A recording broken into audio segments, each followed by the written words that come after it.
और इसमें हम लोग का ये इंट्रोडक्शन पार्ट है। इंट्रोडक्शन में हम लोग देखेंगे कि टोटल कितना यूनिट्स हम लोग को मैथमेटिक्स में पढ़ना है और किस यूनिट से कितने मार्क्स के क्वेश्चन पूछे जाते हैं। तो यहाँ पे टोटल जो है ना आपको 5 यूनिट्स पढ़ना है और 5 यूनिट्स में जो है आपको जो पहला यूनिट्स है वो है इंटीग्रेशन टॉपिक और इसमें 20 मार्क्स का क्वेश्चन यहाँ से पूछे जाते हैं। जो आपका यूनिट 2 है ये है आपका डिफरेंशियल इक्वेशन, डिफरेंशियल इक्वेशन और इससे जो है ना आपको 14 मार्क्स का क्वेश्चन यहाँ से पूछा जाएगा। थर्ड यूनिट आपका हो जाता है लैपलेस लैपलेस ट्रांसफॉर्म, ठीक है। ये और यहाँ से जो है ना आपको यहाँ से भी 14 मार्क्स का क्वेश्चन पूछा जाएगा। फोर्थ यूनिट आपका हो जाएगा फोरियर सीरीज, फोरियर सीरीज ये छोटा सा टॉपिक है और यहाँ से भी आपको 7 मार्क्स का क्वेश्चन पूछा जाएगा। और लास्ट जो आपका यूनिट 5 ये हो जाएगा आपका न्यूमेरिकल मेथड्स, न्यूमेरिकल मेथड्स और यहाँ से आपको 14 मार्क्स का क्वेश्चन पूछा जाएगा। टोटल आप देखेंगे तो 70 मार्क्स आपका कंप्लीट हो गया। अब इसमें हम लोग बात करते हैं कि कौन सा ऐसा इलेक्ट्रॉनिक्स ब्रांच का है ना, ऑल ब्रांच का मैथमेटिक्स कॉमन है, ठीक है। और ये स्टार्टिंग क्लास है तो सबका इसलिए एक ही तो नहीं है। हाँ सबका जो है ना कॉमन है और इलेक्ट्रॉनिक्स और कंप्यूटर का तो कॉमन ही है, ठीक है ना। इसलिए दोनों को लिंक दिया है और एक फर्स्ट क्लास इसलिए सबको दे दिए हैं लिंक, ठीक है ना। ध्यान से देखो हम लोग इंट्रोडक्शन पार्ट समझ रहे हैं, सब पे अपना स्पीकर ऑफ कर लो।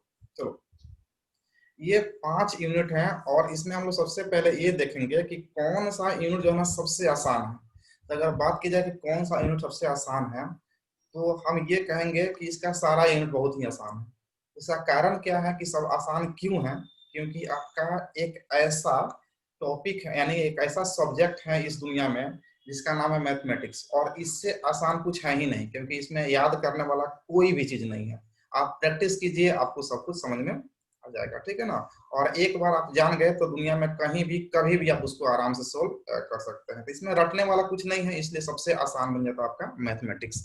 हम लोग पढ़ेंगे तो देखेंगे कितना आसान है मैथमेटिक्स। अब इसमें भी जो है ना आपका हर जगह क्लासेस चल रहा है, ठीक है ना। तो इंटीग्रेशन चल रहा है, डिफरेंशियल इक्वेशन चल रहा है, तो फर्स्ट सेकंड या थर्ड चैप्टर जो है ना हर जगह चल रहा है और कई लोग कहाँ कहाँ कहीं कहीं से पढ़ रहे हैं। तो हम कंफ्यूज नहीं करेंगे सब लोगों को कि कहाँ से क्या पढ़ रहे हैं, आप जहाँ से जो मिल रहा है वो पढ़े। हम जो क्लास करवाएंगे वो एक एक टॉपिक जो है ना आपको करके दिखाएंगे। यहाँ पे आप जो हम लोग अभी समझ लिए कि यहाँ पे आपका 5 टॉपिक्स जो हो रहा है, 5 यूनिट जो ये हो रहा है, ये 5 यूनिट्स जो है ना हम लोग एक एक करके कंप्लीट करेंगे। इसमें बहुत कम क्वेश्चन करना है और आसानी से मार्क्स जो है ना उठ जाते हैं। तो इसमें जो है ना आपका इंटीग्रेशन पहले आप याद कर लेंगे, इंटीग्रेशन पढ़ना है जिससे 20 मार्क्स का क्वेश्चन पूछा जाएगा। डिफरेंशियल इक्वेशन 14 मार्क्स का क्वेश्चन पूछा जाएगा। लैपलेस ट्रांसफॉर्म है, इससे भी 14 मार्क्स का क्वेश्चन पूछा जाता है। फोरियर सीरीज छोटा सा टॉपिक है जिससे 7 मार्क्स का क्वेश्चन पूछा जाता है।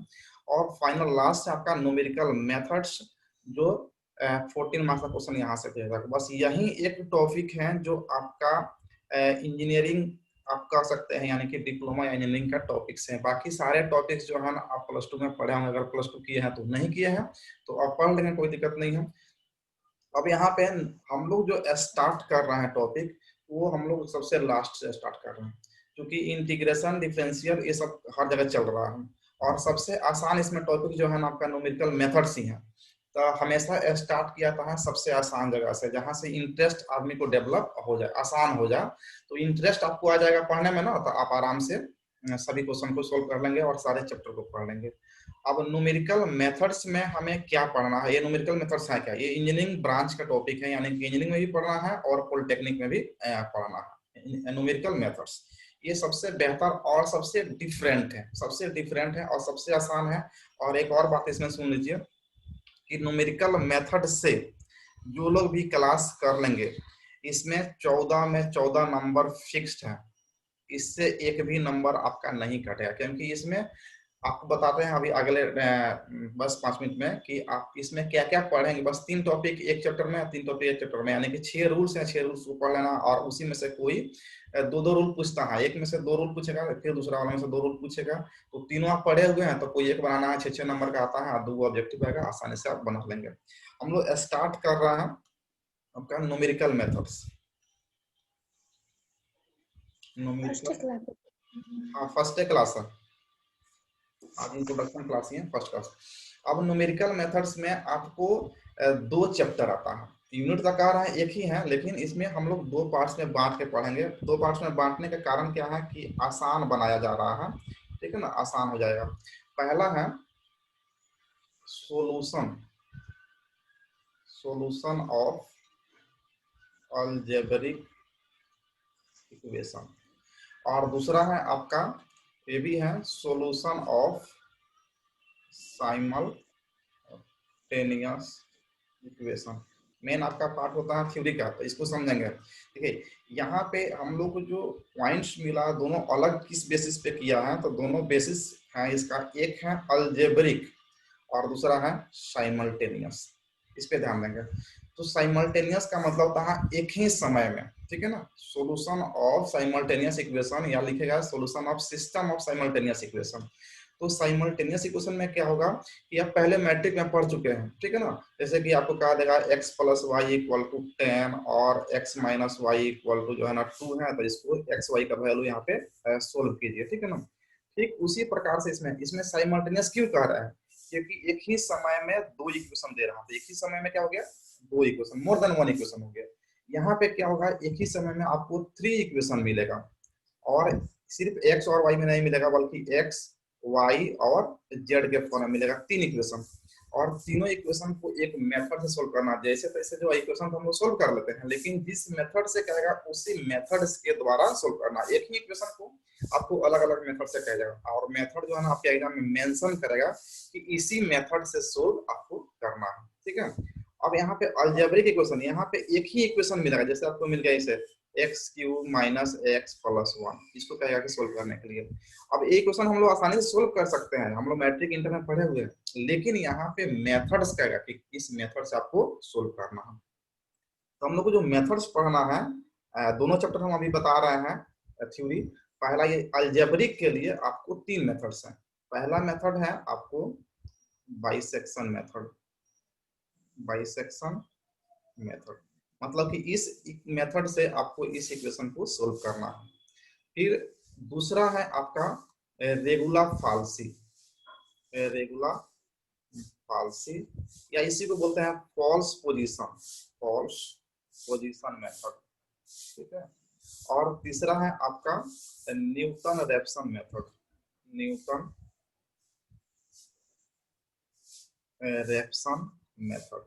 तो ये 3 ही आपका है, और आप क्वेश्चन बैंक उठा कर देखेंगे तो आपको जो है ना एग्जाम में, प्रत्येक एग्जाम में इनमें से कोई 2 मेथड से कहेगा, एक इक्वेशन देगा, किसी कहेगा कि या तो बाइसेक्शन से सोल्व कर दीजिए, नहीं तो रेगुलर फाल्सी से, तो और मैं करके देता हूँ अथवा में।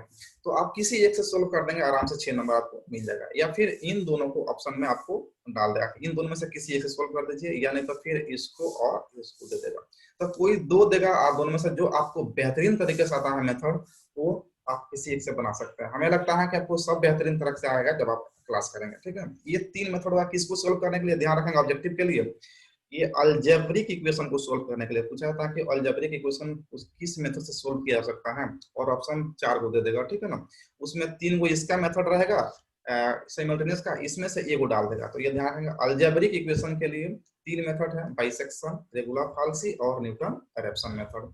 अब यहाँ पे साइमल्टेनियस के लिए कौन कौन सा है, तो साइमल्टेनियस के लिए भी आपका 3 मेथड से यहाँ पे पढ़ना है, ठीक है। पहला आपका Gauss elimination method, Gauss elimination method, और सभी बहुत ही आसान है। सेकंड है आपका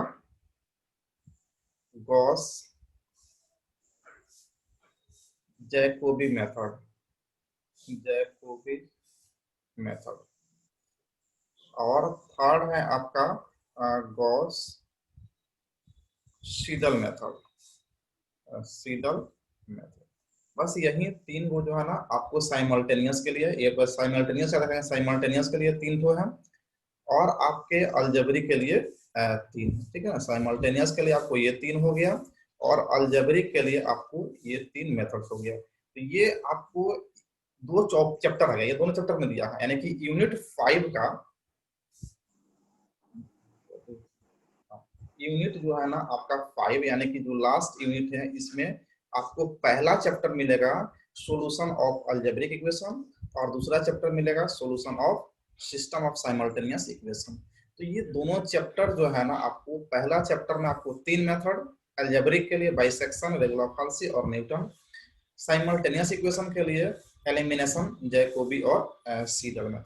और तीनों ही बहुत आसान है, बच्चा वाला जो है ना दिया हुआ है, इसमें बड़ा बड़ा है, इसमें जो प्रोग्राम होगा, जो भी क्वेश्चन हम लोग का बनाएंगे वो लंबा होगा लेकिन बच्चा वाला होगा। आपको पता होना चाहिए कि जो भी क्वेश्चन आसान होता है ना वो लंबा होता है, लेकिन जो टफ होता है ना उसमें कॉन्सेप्ट होता है छोटा सा में ही बन जाता है। तो इसमें कॉन्सेप्ट कुछ नहीं है, बस लंबा बस कैलकुलेशन आपको करते जाना है। तो ये 3 मेथड हो गया।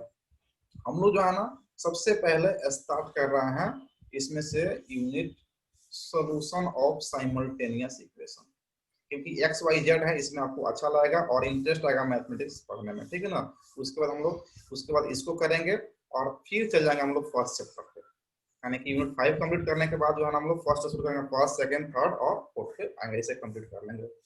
तो ये आपको पहले ये देख लेना है कि जो इंजीनियरिंग मैथमेटिक्स है, डिप्लोमा का मैथमेटिक्स है, ये आपको कितना अच्छा से क्लियर हो रहा है, 14 नंबर आपका फिक्स हुआ कि नहीं हुआ।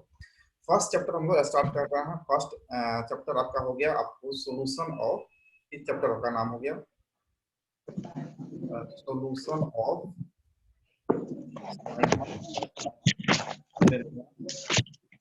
इक्वेशन। ये आपका चैप्टर हो गया जिससे 7 नंबर का क्वेश्चन पूछा जाएगा, और इसमें एक क्वेश्चन दिया जाएगा और उसके एक आंसर में दिया जाएगा, यानी 2 क्वेश्चन रहेगा और दोनों का मेथड अलग अलग रहेगा, एक जैकोबी से करेगा और एक गॉस एलिमिनेशन से करेगा। तो दोनों में से कोई एक ही आपको यहाँ पे सोल्व करना है, 6 नंबर मिलेगा और एक ऑब्जेक्टिव इससे क्वेश्चन मिलेगा, ठीक है। अब जो ये साइमल्टेनियस इक्वेशन है, किस तरह का ये इक्वेशन होता है वो देखते हैं। देखिए हम एक इक्वेशन ले रहे हैं, यहाँ पे हो गया आपका a1x plus b1y plus c1z equal to हो गया d1। फिर यहाँ पे हो गया a2x plus b2y plus c2z equal to d2। a3x plus b3y plus c3z equal to 33।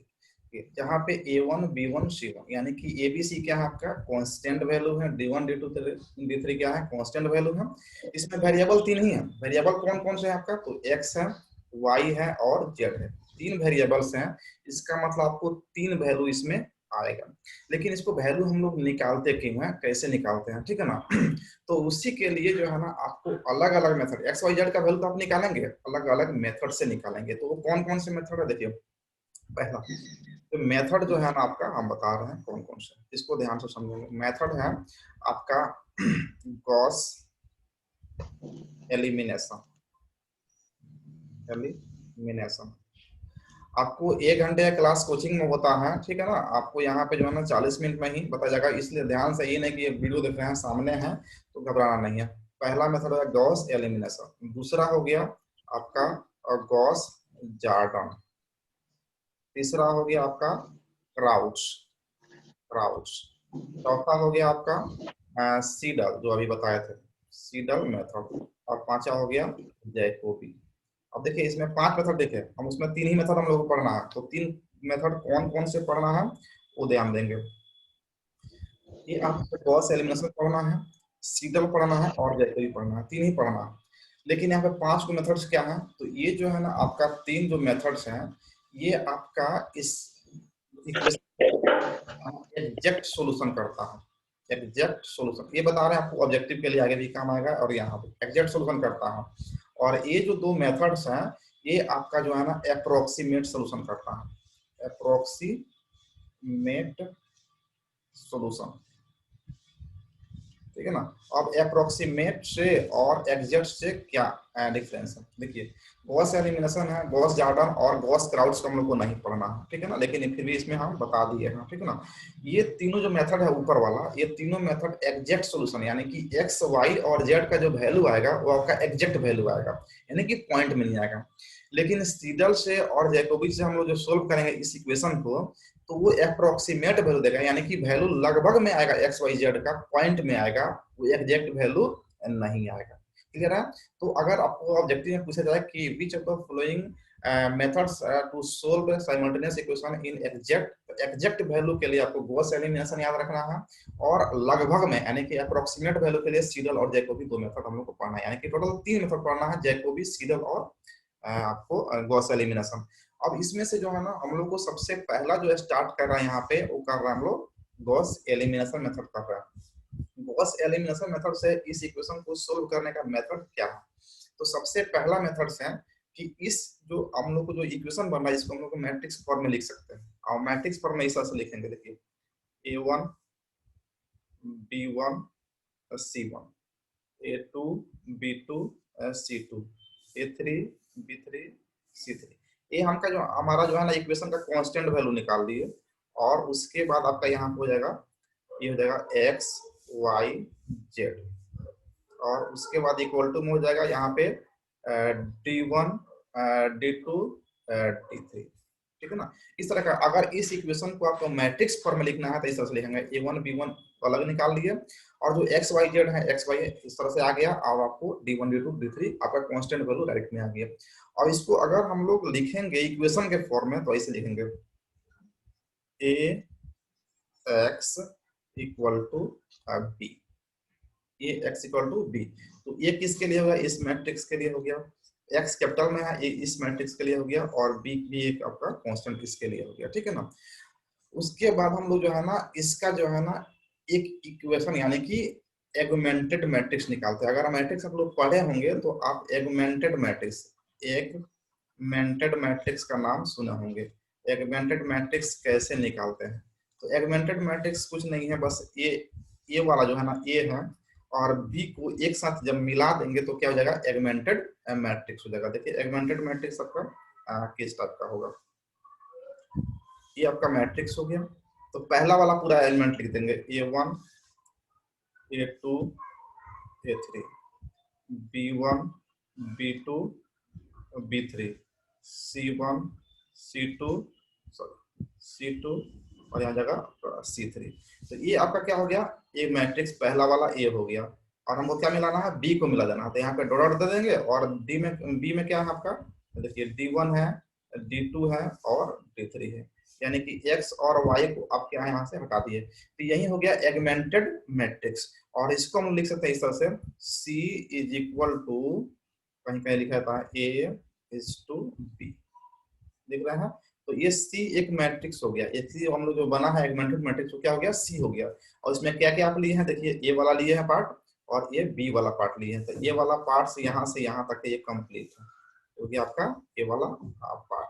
और बी वाला पार्ट क्या है? सिर्फ इतना ही है। तो ये आपको यानी कि दोनों को आप मिला दिए हैं, तो यही हो गया आपका एगमेंटेड मैट्रिक्स। किसी भी इक्वेशन का हम लोग एगमेंटेड मैट्रिक्स आसानी से बना सकते हैं, बस एक्स वाई वहां से रिमूव कर देना है, ए और बी को आप यहाँ पे मिला देंगे, तो ये हो गया एगमेंटेड मैट्रिक्स। तो आपका जो हम अभी पहले समझा रहा हूँ उसको स्टेप बाय स्टेप हम बताएंगे क्या प्रॉब्लम कैसे सोल्व करेंगे।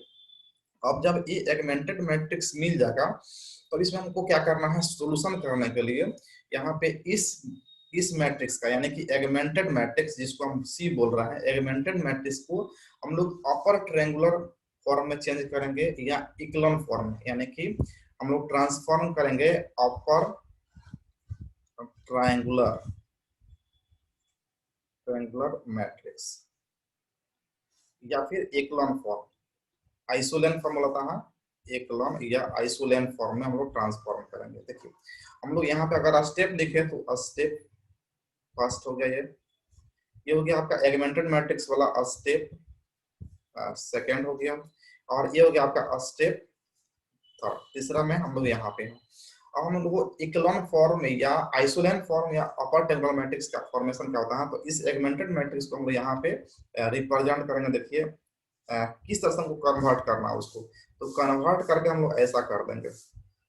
देखिए यहाँ पे जगह A1 B1 C1, सेकंड में यहाँ हो जाएगा आपका 0, यहाँ हो जाएगा B2, यहाँ हो जाएगा C2, ये हो गया आपका 0 0, और यहाँ हो जाएगा आपका C3। ये आपका इसमें कुछ 0 हो भी सकता है, नहीं भी हो सकता है। यहाँ पे D1 D2 जो बदल जाएगा, यानी कि इसमें भी जब इसमें चेंज करेंगे रो में तो ये भी बदल जाएगा। तो इसको हम जो है ना D1 D2, चलिए D1 D2 D3 ही रहने देते हैं, ठीक है ना, लेकिन इसमें भी बदलाव आएगा। चलिए हो गया। अब ये जो आपका वैल्यू आ गया, कन्वर्सन के बाद आएगा। कन्वर्सन आपको रो का और कॉलम का जो ऑपरेशन हम लोग करते हैं मैट्रिक्स में वो हम बताएंगे। बस आपको काम क्या करना है, यही करना है। क्या करना है कि आप नीचे वाले यार अपर ट्रायंगुलर कहने का मतलब कि ये पार्ट से इसका क्या हो जाएगा, आपको जीरो कर देना। तो देखिए ये अपर ट्रायंगुलर मैट्रिक्स बन रहा है यहाँ से, ये जो है ना आपको यहाँ से ये अपर ट्रायंगुलर मैट्रिक्स बन रहा है। अब एक और चीज इसमें हम लिखे हैं कि सर आइसोलेन फॉर्म क्या होता है, यानी कि इक्विवेलेंट फॉर्म कहीं बुलाता है। तो आइसोलेन फॉर्म क्या होता है, तो आपका अगर जैसे ये वन है, अगर यहाँ पे वन हो जाए तो यहाँ भी वन हो जाए और यहाँ भी वन, यानी कि उसका डायगोनल एलिमेंट वन हो जाए और बाकी V1 C1 C2 कुछ भी रहे उससे कोई मतलब नहीं है, जीरो हो भी सकता नहीं हो सकता, लेकिन ये नीचे वाला जीरो हो जाए, ये पार्ट जो है ना आपका जीरो हो जाए और आपका डायगोनल एलिमेंट जो है ना वन हो जाता है, उसको बोलते हैं आइसोलेन फॉर्म। लेकिन A1 B2 और C2 यानी कि वो डायगोनल एलिमेंट जो है ना आपका अगर वन वन नहीं हुआ है तो वो क्या हो जाएगा आपका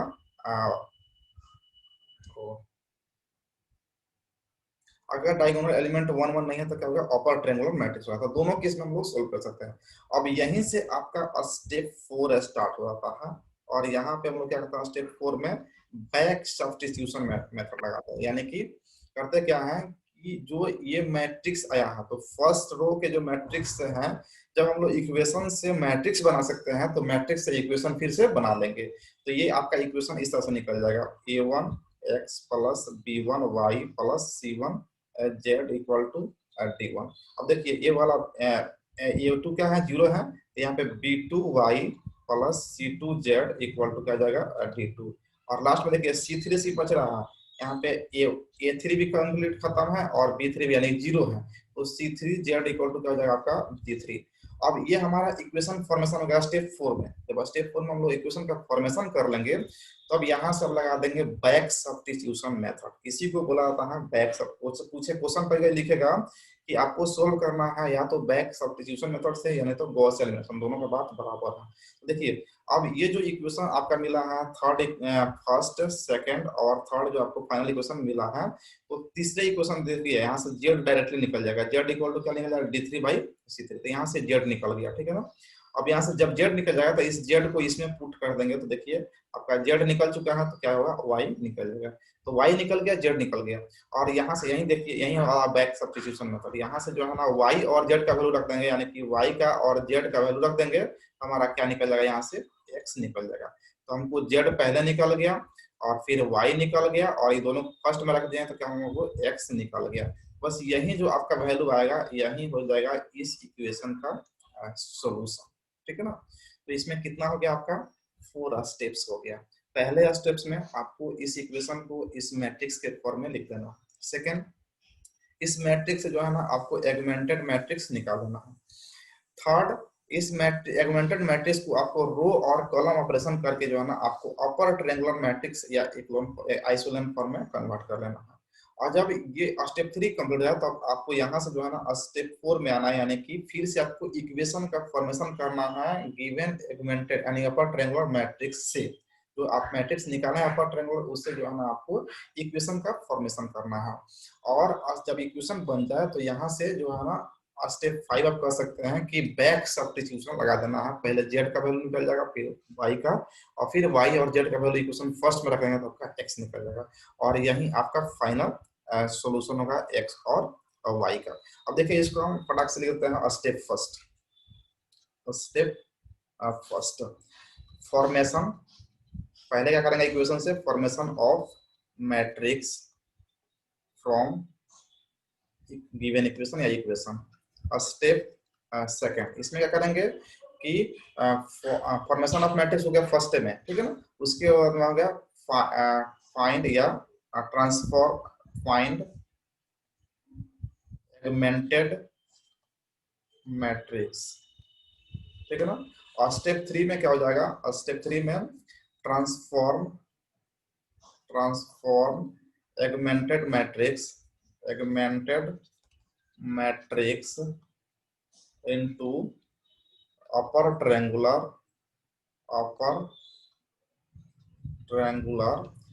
और आइसोलेन फॉर्म, ठीक है। और स्टेप 4 में हम लोग क्या किए कि find equation from upper triangular matrix या आइसोलेन, जो भी आएगा आइसोलेन फॉर्म, इक्वेशन फॉर्म कर लिया। और स्टेप 5 में use back substitution method and find the value of x, y and z। And यही x, y, z क्या हो गया आपका फाइनल सॉल्यूशन कर सकते हैं या इसका रिजल्ट कर सकते हैं। तो यही 5 मेथड्स हैं जो अभी हम लोग प्रीवियस में देखे। पहले हम लोग इक्वेशन मिलेगा एग्जाम में और उसको मैट्रिक्स के फॉर्म में लिख लेंगे और उस मैट्रिक्स को एगमेंटेड मैट्रिक्स निकाल लेंगे, जहां से x हटा देंगे, खाली a और b रहेगा। उसको हम लोग रो और कॉलम ऑपरेशन करके जो है ना एगमेंटेड मैट्रिक्स के फॉर्म में कन्वर्ट कर लेंगे और एगमेंटेड मैट्रिक्स को अपर ट्रायंगुलर में कन्वर्ट कर लेंगे या आइसोलेन फॉर्म में कन्वर्ट कर लेंगे। और अपर ट्रायंगुलर मैट्रिक्स को क्या करेंगे हम लोग जो है ना इक्वेशन में फिर से कन्वर्ट कर लेंगे, उसका उल्टा कर लेंगे। इक्वेशन बनाने के बाद जो है ना वहां पे बैक सब्स्टिट्यूशन मेथड लगा देंगे और हमारा एक्स वाई जेड निकल जाएगा। अब एक चीज इसमें हो गया कि अपर ट्रायंगुलर मैट्रिक्स और आइसोलेन मैट्रिक्स को जो है ना फिर से बताते हैं। देखिए अपर ट्रायंगुलर जो है ना अपर ट्रायंगुलर जो क्या होगा आपको देखिए, अगर इस तरह का आपका A1 B1 C1 sorry A1 ठीक है A1 B1 C1, A2 B2 C2 और A3 B3 C3, यह एक मैट्रिक्स है। और इस मैट्रिक्स में जो है आपका ये वैल्यू, अगर ये 0 हो गया, ये भी 0 हो गया और ये भी 0 हो गया और ये वैल्यू जो है ना आपका 1 हो जाए और ये आपका 1 हो जाए और ये 1 हो जाए, तो इस मैट्रिक्स को हम लोग कहेंगे आइसोलेन, यानी कि एकलन या आइसोलेन फॉर्म। ठीक है ना, आइसोलेन फॉर्म। लेकिन आपका अब एक और इसी मैट्रिक्स में एक और कंडीशन आ गया कि अगर आपका ये आपका 0 नहीं है, कुछ भी है, यानी कि ये 0 नहीं है, मान लीजिए कि ये कुछ और है, ये है ए बी है और ये सी है, ये 0 नहीं है, तो इसी को बोलेंगे कि हम लोग अपर ट्रायंगुलर मैट्रिक्स। क्योंकि हो सकता है कि ऑब्जेक्टिव में पूछ दे, अगर क्वेश्चन ऐसे देता है, देखिए क्वेश्चन कैसे दे देगा ऑब्जेक्टिव में, दे देगा यहाँ पे 5 3 -2 0 6 0, ठीक है ना, यहाँ पे 0 -3 और 9, इस तरह का क्वेश्चन देगा। सॉरी यहाँ पे 0 हो गया, यहाँ पे 0 पूछेगा ये कौन सा मैट्रिक्स है, और एक और इक्वेशन दे देगा आपको यहाँ पे 3 -2 0 0 6 9 और 3 5 8, ठीक है ना। तो ये आपका ना एक आइसोलेन फॉर्म है और ना ही अपर ट्रायंगुलर है। और एक और मैट्रिक्स आपको यहाँ पे देखिए 1 1 1, ये हो जाएगा 0 0 0, यहाँ पे -2 3 0 कुछ भी होता है यहाँ पे और 5, इस तरह का मैट्रिक्स। तो देखिए यहाँ पे बनाना होगा, ये आपका जो है देखिए ये 0 हो गया, यहाँ देखना होगा ये आपका 0 है, लेकिन इसका जो ये डायगोनल एलिमेंट है वो 1 नहीं है, डायगोनल एलिमेंट 1 नहीं है, तो क्या होगा अपर ट्रायंगुलर मैट्रिक्स हो जाएगा, अपर ट्रायंगुलर हो जाएगा। ये ना अपर ट्रायंगुलर है ना आइसोलेन है, ना ये 0 है और ना ही ये 1 है, कुछ भी नहीं है। लेकिन अगर यहाँ पे देखिए ये 0 भी है और ये तीनों डायगोनल जो है ना 1 भी है, तो इसी को बोलते हैं आइसोलेन फॉर्म, आइसोलेन फॉर्म। अगर इसमें आप कन्वर्ट करते हैं आइसोलेन में तो और भी आसान होता है, यहाँ पे चूंकि एक्स और वाई और जेड कोएफिशिएंट हो जाता है 1 होता है, तो अपर ट्रायंगुलर आइसोलेन किसी में कन्वर्ट कर देंगे आपका सॉल्यूशन होगा। तो ये इसका कंप्लीट जो है ना गॉस एलिमिनेशन का जो है ना ये आपका जो है ना गॉस एलिमिनेशन का जो है ना ये मेथड हो गया कि कैसे सोल्व करेंगे। अब जो है ना आप लोगों को ये थ्योरी हो गया, अब इस थ्योरी में हम लोग को एक प्रोग्राम करना है, क्वेश्चन करना है, एक क्वेश्चन बनाना है। अभी तो अभी आप लोग तैयार हैं करने के लिए? हम फिर से लिंक जो है ना शेयर करते हैं, क्योंकि ये जो है ना खत्म होने वाला है, रिमेनिंग टाइम 1 मिनट है। Yes sir. हाँ, तो एक क्वेश्चन हम लोग अभी इस पे करते हैं और समझते हैं कि जो थ्योरी है उस पे हम लोग क्वेश्चन को कैसे सोल्व करेंगे। क्योंकि अपग्रेड करेंगे तो 10 मिनट के लिए अपग्रेड रहा, इसलिए नया लिंक जो है ना हम प्रोवाइड कर रहे हैं ग्रुप में, वहां से आप लोग जो है ना ज्वाइन हो जाएंगे।